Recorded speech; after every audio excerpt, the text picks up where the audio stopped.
Hello, I am B. Mahadevan. I am a professor at Indian Institute of Management, Bangalore. I've been here for 21 years. I am a production engineer from College of Engineering, Guindy, and then I did a master's in industrial management from IIT Madras and a PhD in manufacturing system design also at IIT Madras. There are a few areas in which I have been working. Broadly, 2-3 of them I would like to mention. The first area is supply chain, supply procurement in an era of internet-based procurement and things like that. The second area is one to do with service design. How do you design services? And the third area is about ancient Indian wisdom and its application to contemporary issues in management. I have an interest in Sanskrit. I was in the Central Sanskrit Board. I am also a trustee in some NGOs doing some social work.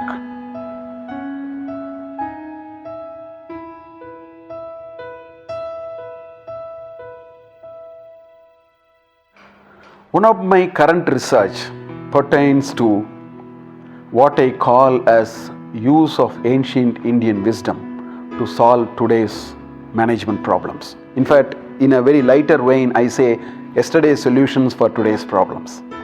That's the broad theme. First of all, let us look at the situation today in the manner firms operate, some of the broader issues which is being talked about in a wide array of platforms. The first issue that we all notice is all of us, doesn't matter where we work. We may work in a not-for-profit, we may work in a multinational, we may work in a governmental organization or an educational institution like mine. It doesn't really matter. We all seem to live in a world of duality as a society. What I mean by this world of duality is, on one hand, what you find is there are lots of positive things. Materially speaking, there are more technology, more cars, more gadgets, more education, more degrees, perhaps more, people say more opportunities for working. So all these, I call it as positive aspects of this duality, which are all pertaining to the materialistic plane.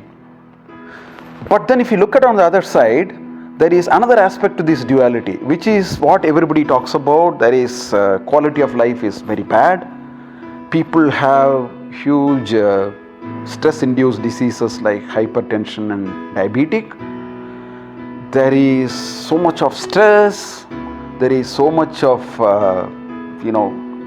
complications. In other words, all these pertain to issues like sense of fulfillment, peace of mind, and contentment. We have issues on that. So this seems to be a paradox. So the question is, where are we going? Have we progressed or have we not? Because if materialistic progress is a measure, it looks like we have progressed. But at the end of it, if we are not feeling happy, the happiness quotient is a little bit shrinking, then it introduces a very different challenge in front of us. Schopenhauer, a well-known German philosopher in 1813, wrote a very nice piece of work which was later translated in English in 1853, in which he says, now that we have solved all problems and security, we become problem ourselves. This is what he said in 1813. 200 years later, I think this sentence to make sense. Ancient Indian wisdom has talked about it millions of years back, several millennia back. So this is one problem. The second problem, look at businesses and working situations in firms. A number of my research in the last 2 years seems to suggest to me that on an average, people working in organizations seem to have what I call it as deprived meaning at work. It introduces job stress, it introduces burnout, it introduces psychological issues, it introduces health problems and so on. Universally, people are talking about it. So what do we do about that? Looks like the current leadership and motivation theories have not answered this problem. Otherwise, why are we here? The third issue, in fact there are many issues, I just confined to 3 issues. The third issue is, it appears to me at times, the way we have been making choices, it appears to me, although it appears to be a slightly stronger statement, but to emphasize the point clearly, I have a feeling that the business seems to be at war with nature, because we have unwittingly annoyed nature.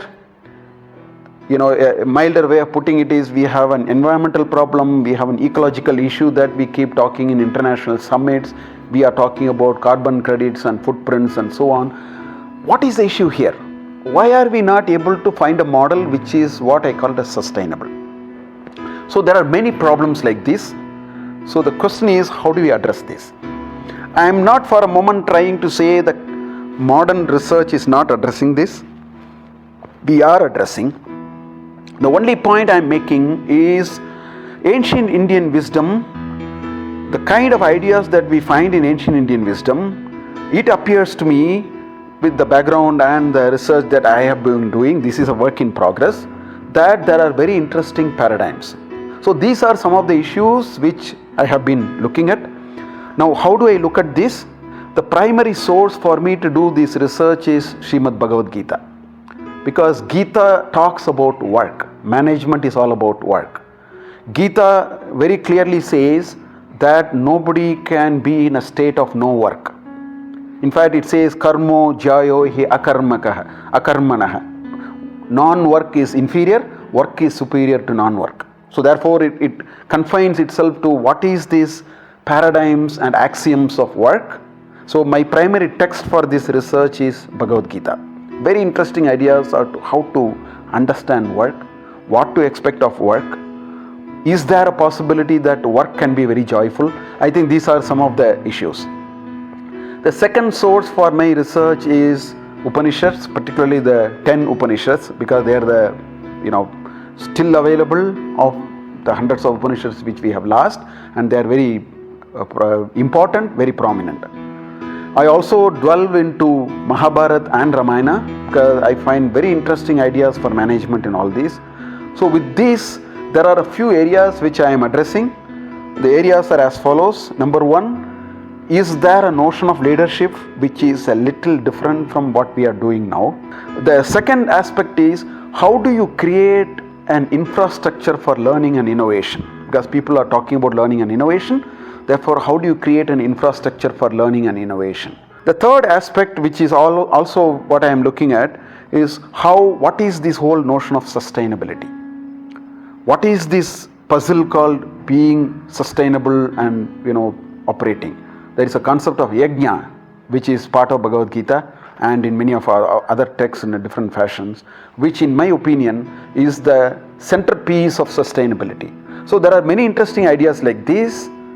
I think it is time for us to, while we need to continue with the current piece of knowledge and the current understanding of addressing some of these, I think there is a lot of sense in stepping back, looking at ideas which our ancestors seem to have thought about and connecting them to some of the today's problems. I see a lot of promise in it. More than that, I see a self-pride in doing it, being an Indian.